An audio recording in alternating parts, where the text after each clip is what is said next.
Rocky Patel, Barrel Aged Black. Hey, everybody, this is Cigar Vlog. So, a little bit of an oddball intro today because we actually had snow 2 days ago. Yeah, went from 90 degrees to snow overnight. So everything's a little muddy. Not to mention there's a new one. There's a guy over there in my usual spot walking a cat. So that's new. Anyway, Rocky Patel Barrel Aged. I've already done a barrel aged, but that was the white label. This is the black label, which tells me this is probably going to have a darker wrapper and hopefully a different flavor profile.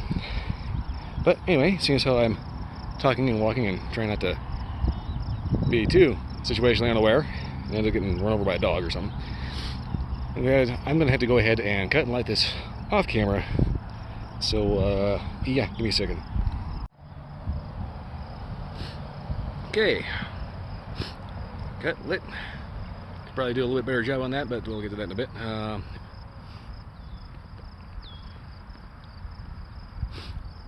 Flavor profile right off the bat is a little spicy, as in quite a bit of spicy. I want to say a little coffee-ish, a little cocoa-ish maybe. I don't know. A couple things going on in here. Touch of sweet at the very end. Excuse me for not paying attention to exactly where the camera lens is pointing. I kind of have to look at the reflection in the back of the phone in order to actually see what I'm supposed to be shooting at. Anyway, I'm going to go ahead and get this down to the first inch and see if anything comes up. And hopefully not have an obnoxious bird tweeting in my ear. Alright, so pretty solid first inch here. Honestly, kind of need to take a couple more puffs on this to actually really notice, because for some reason, first decently sunny day after a rather freakish snowstorm, everybody is out walking the dog, riding the bike, going for a walk, walking the kids, walking the wife, walking, weirdly enough, a cat. Yes, that was something I already pointed out. Anyway,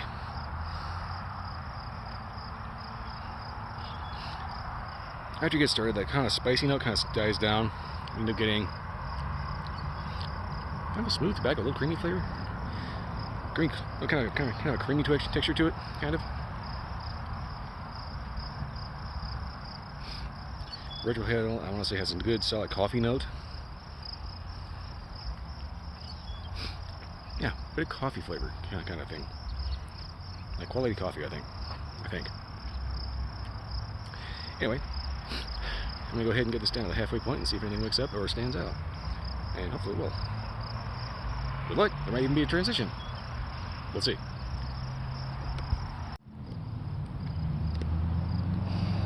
Okay, so just a quick update here. The ash did just fall off, but I don't think we're quite at the halfway point yet. So I'm going to get this by another inch or so. And I'm going to probably be tapping it because everybody gets a little paranoid about fire danger and how dry it is, even though we just had like 1.5 feet of snow. Go figure. But yeah, just for whatever reason, the ash decided to flop off a little early, about an inch early. So we'll see how it ends up in about, let's say, about another inch or so.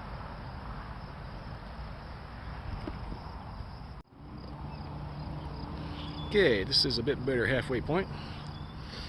So far I've noticed flavor-wise, a little bit of that initial spiciness kind of dies down, but there's a little bit that lingers. Most of it is going to be a solid coffee cocoa note. Occasionally with a touch of sweet.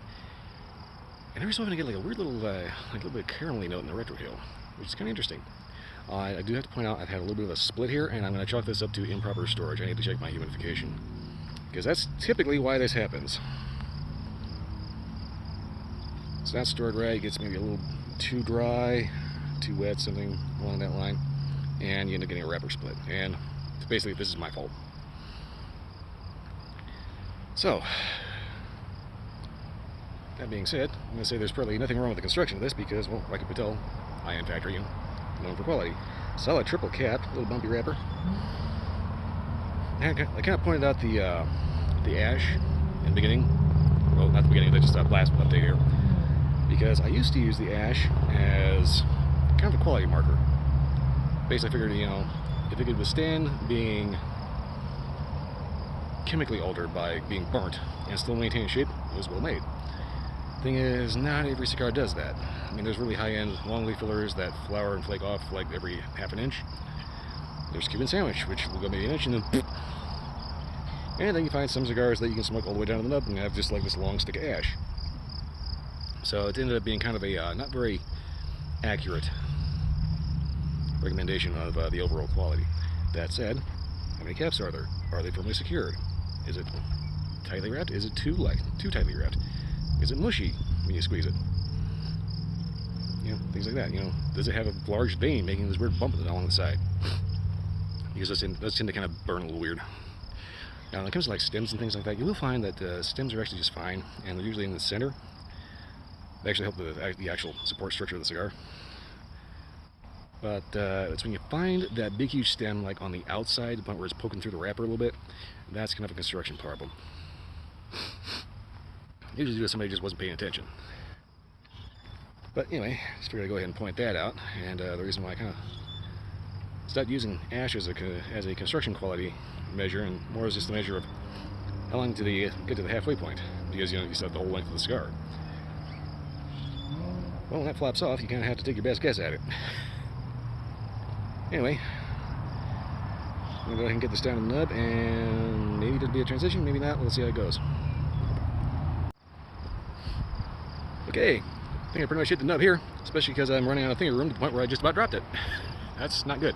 Okay, so flavor so far have been pretty consistent throughout the entire cigar. It's been a little spice, strong coffee, strong cocoa, occasionally a slightly caramel note in the retrohale,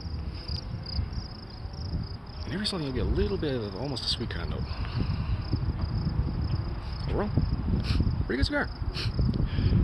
Not exactly the most complex. Well, it's complex in the form of like each individual puff will give something a little different. I don't know where to stand with having at the wind not mess with me. Okay, here we go. This will work. Each individual puff has its own little layers of complexity to it, but like I said, it's pretty consistent throughout, so you're not going to get like flavor transitions, or at least I didn't notice any. Overall, though, when it comes to Rocky Patel cigars, I'm going to say these are actually pretty good dessert after dinner cigars. Maybe not dessert, but definitely after dinner or after meal of any kind. The thing about Rocky Patel is he tends to blend a little on the strong side, so you don't want to smoke a Rocky cigar on an empty stomach. I did that once with a Rocky Patel Edge. Oh, that was not cool. You will pray to porcelain. Anyway, drink pairings, pretty much good coffee, good whiskey, anything like that. Your favorite milkshake, whatever. Overall, yeah, hot afternoon, you know, hot warm evening, good meal. Finish your night with a good, good Rocky Patel cigar. Not really a whole lot else to say, really. Now, like I pointed out, I did have a nice little split in the wrapper. That is, I'm going to say it's 100% my fault for improper storage because I need to check my humidification, apparently. Normally that doesn't happen. But anyway, like I said, that's pretty much all I've got for this one. If you like this review, like, subscribe, leave a comment, let me know if you had a different experience. Beyond that, check out my Twitch stream, Sunday to Friday night, 10 p.m. to 2 a.m. If you don't make the live stream, they will show up on YouTube eventually. And I've yet to actually link that in my main page. Anyway, another thing on the to-do list. So, that being said, that's all I got for this one. I'll see you next time.